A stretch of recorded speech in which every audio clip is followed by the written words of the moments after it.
मुस्कुराने की वजह मत ढूंढ, वरना ये ज़िंदगी यूं ही कट जाएगी। कभी बेवजह मुस्कुरा कर तो देख, तेरे साथ ये ज़िंदगी भी मुस्कुराएगी।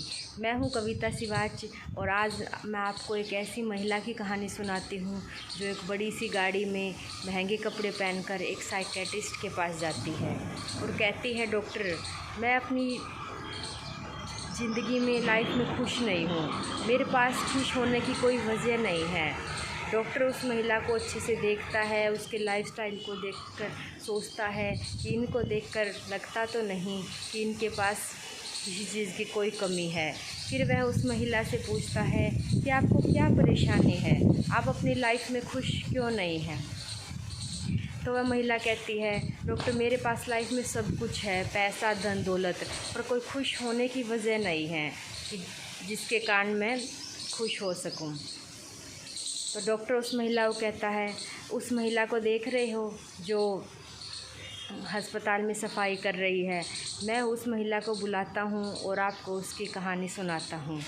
उसकी कहानी वाकई में हमारे लिए बहुत सुनने और समझने लायक है। वह महिला आती है और बताती है कि मेरे पति की मलेरिया से मृत्यु हो गई थी और उसके ठीक 3 महीने बाद ही मेरे बेटे की रोड एक्सीडेंट में मृत्यु हो गई थी। उसके बाद जैसे मेरे जीवन में ज़िंदगी जीने का कोई मकसद ही नहीं रहा था। मैं पता नहीं कितने दिनों से मैंने ठीक से खाया पिया नहीं था, मैं ठीक से सोई नहीं थी, मैं मुस्कुराई नहीं थी। मैं हर रोज़ दिन प्रतिदिन ऐसे नए नए तरीके तलाश रही थी कि जिससे मैं अपनी ज़िंदगी को ख़त्म कर सकूं। पर अचानक एक दिन क्या हुआ, मैं रात को अपने घर लौट रही थी, बारिश आ रही थी, आंधी आ रही थी, काफ़ी ठंड हो रही थी। तो एक छोटा सा बिल्ली का बच्चा मेरा पीछा करते करते मेरे घर तक आ गया। उसे देखकर मुझे लगा कि यह सर्दी में काफ़ी काँप रहा है, भीग गया है, तो मुझे इसको अपने घर के अंदर ले जाना चाहिए। मैं उसको अपने घर के अंदर ले गई और मैंने उसे कटोरी में थोड़ा सा गर्म दूध पिया। गर्म दूध पीकर उसको इतनी शांति मिली कि बहुत दिनों बाद मेरे चेहरे पर एक मुस्कान आई। थोड़ी ही देर बाद वह बिल्ली का बच्चा मेरे पैरों से लिपट गया और खुशी से झूम उठा। तो मुझे महसूस हुआ कि सिर्फ़ एक छोटे से बिल्ली के बच्चे के लिए इतना सा करने से मेरे चेहरे पे मुस्कान आ गई, मुझे इतनी शांति मिली, मुझे इतना अच्छा लगा। तो क्यों न हमारे चारों तरफ जो ज़रूरतमंद लोग हैं उनके लिए कुछ न कुछ किया जाए।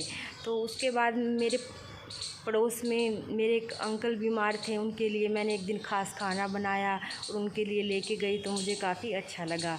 और इसी तरह मैं हॉस्पिटल में दिन प्रतिदिन मरीज़ों की सेवा करने लगी जितना मुझसे होने लगा।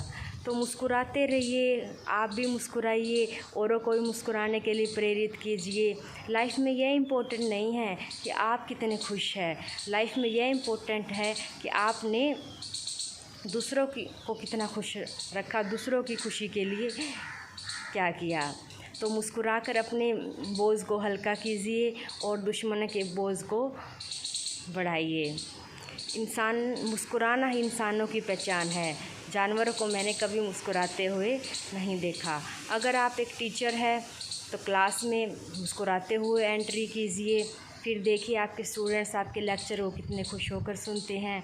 अगर आप घर के मुखिया हैं तो घर में मुस्कुराते हुए प्रवेश कीजिए और उसके बाद अपने घर का वातावरण देखिए। अगर आप एक डॉक्टर हैं तो अपने मरीज़ों से सिर्फ़ एक हल्की सी मुस्कान के साथ मिलिए, आधे मरीज़ तो आपके वैसे ही ठीक हो जाएंगे। अगर आप एक बॉस हैं, एक लीडर हैं, तो अपनी टीम से मुस्कुराते हुए मिलिए और फिर देखिए आपके काम में भी प्रोडक्टिविटी आएगी और आपके चारों तरफ का एटमॉस्फेयर भी काफ़ी खुशनुमा हो जाएगा। तो मुस्कुराते रहिए, औरों को भी मुस्कुराने के लिए प्रेरित कीजिए। यह लाइफ को बहुत ही आसान बनाएगा।